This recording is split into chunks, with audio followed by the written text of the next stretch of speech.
کہتے ہیں کہ پہلے وقتوں میں ایک عربی نے اپنی بیوی کو طلاق دے دی۔ کچھ لوگ اس کے پاس پوچھنے اور سبب معلوم کرنے آئے کہ اس نے طلاق کیوں دی۔ وہ کہنے لگا کہ وہ ابھی عداوت میں ہے، ابھی تک وہ میری بیوی ہے، مجھے اس سے رجوع کا حق حاصل ہے۔ میں اگر اس کے عیب تمہارے سامنے بیان کر دوں تو رجوع کیسے کروں گا؟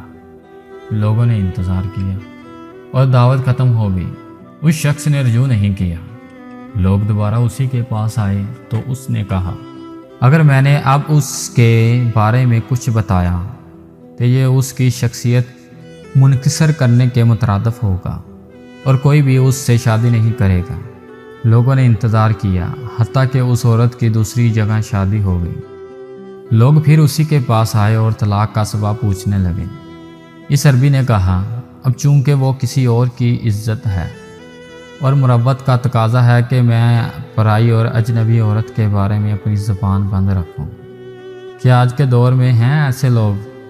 بلکہ کہیں رشتہ ہونے لگے تو بے شمار غلطیاں نکال کر بتا دیتے ہیں، اور طلاق دینے کے بعد کسی حرام خور عالم کے پاس جا کر اس پر جادو کروا دیتے ہیں کہ میں دیکھتا ہوں کون کرتا ہے تم سے شادی۔ اسی لیے بیٹیوں کی شادیاں وہاں کریں جہاں لوگ انہیں اپنی عزت سمجھیں، نہ کہ وقت گزاری کا ذریعہ۔ بات اچھی لگی ہو تو شیئر کریں، بے شک نہ کیجیے پر عمل ضرور کیجیے گا۔ شکریہ۔